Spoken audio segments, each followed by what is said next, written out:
That's a loud truck. Oh, the copter's back. That bird is. 1, 2,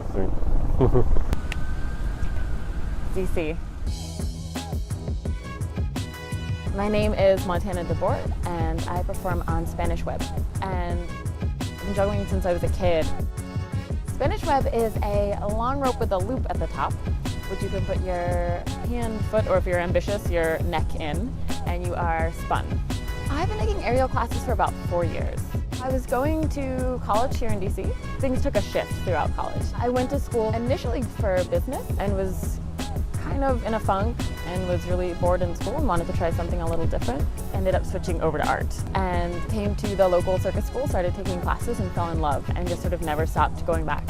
And eventually started going to more circus classes than academic classes. Not great for grades, but great for having fun.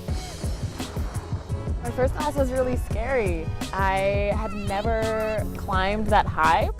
I took a silk class and came not dressed correctly, didn't know what to expect, and was not very strong. So it was a little bit of a scary first experience, but wanted to come back. So I came back the next week, felt a little bit more comfortable, and I pushed myself to come back the week after that. Started coming twice a week, then training outside of my local circus school, and then started teaching eventually.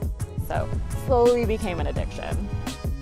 Aerial performance and circus in general appealed to me, and I fell in love with it mostly because of the community. I fell in love with the people that were there, and I was just surrounded by the most incredible, talented group of wonderful humans that kept me coming back and wanting to learn and wanting to grow. People from all walks of life, and I think all of those people coming together create a great learning environment and a great environment for growth.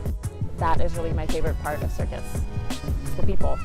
If it was someone's first class, or if they were even hesitant about a first class, I would say just please try it. Give it a shot. It doesn't matter if you don't think you're strong enough or brave enough. Go for it. I adore juggling. I think the humor of juggling speaks to me. I think it can be very serious, but it also can be extremely funny. And mostly it's fun to juggle with someone. So if you can pass or do a routine with a partner, that is definitely the optimal juggling situation.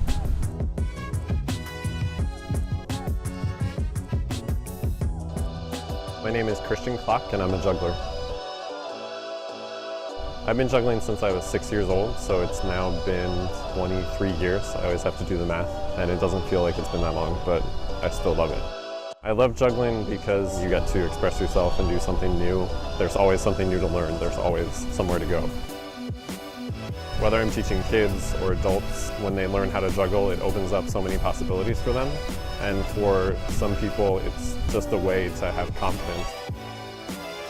It's something you can do anywhere in the world. Unlike an apparatus that's rigged to something, you just pick up that club and suddenly you're thinking of what it's going to do in the air. It just creates this world of possibility just in that one object. Whatever it is, it's always really amazing. Every now and then you get somebody who is like, can you light them on fire? Yeah, I light them on fire sometimes, whatever. For me, the more exciting thing is what different patterns can I do, or what new stuff can I come up with besides danger, fear, gimmick. Something that's truly novel and exciting for people to watch and for other jugglers to say, that's a new trick, awesome.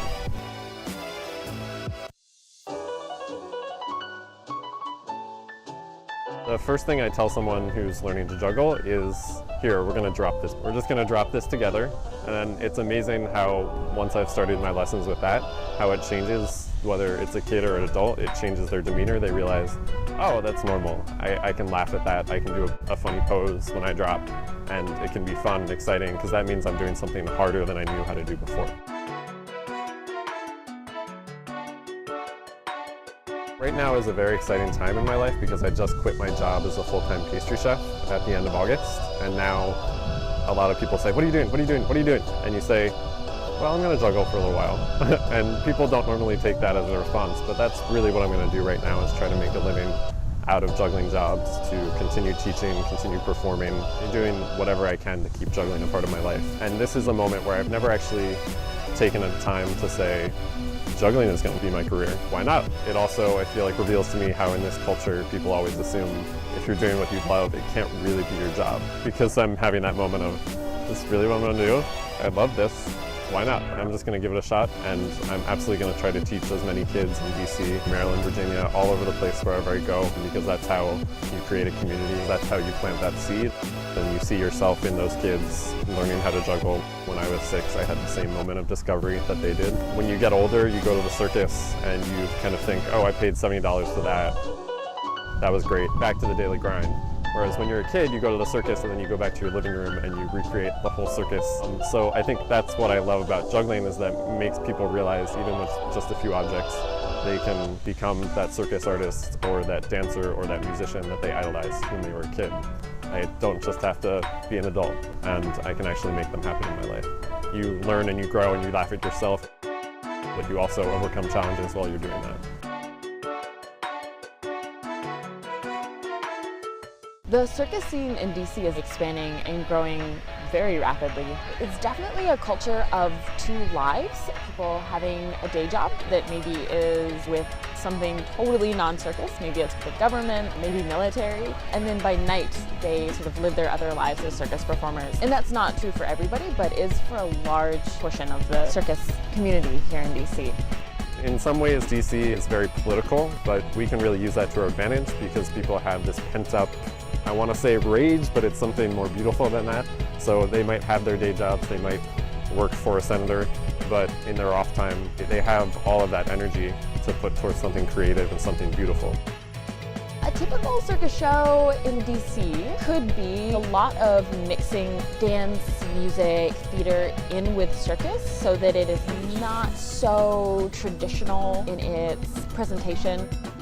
Streetlight Circus is a collaboration of circus artists as well as a visual artist, a photographer, Dani Steuber, and we take circus out of the tent into the city. We go out amongst the architecture and the structures. It came from a desire to have an alternative circus community in DC, so something like Montreal or New York. And we perform usually after dark, sometimes for an audience of nobody, just we do it for ourselves. Sometimes bystanders watch us.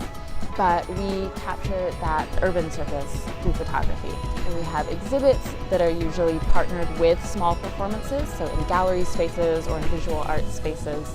We just kind of wanted to change it up and meld some mediums there. It just feels like your own and like it's part of your community. That's why my goal is to stay in DC, because I want to find that community in DC rather than trying to recreate somebody else's.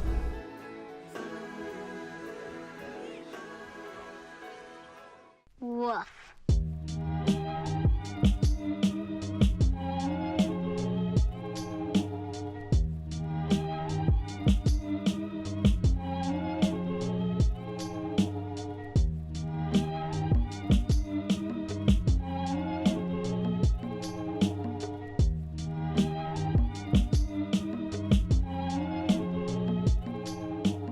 This is like, what's the movie we watched?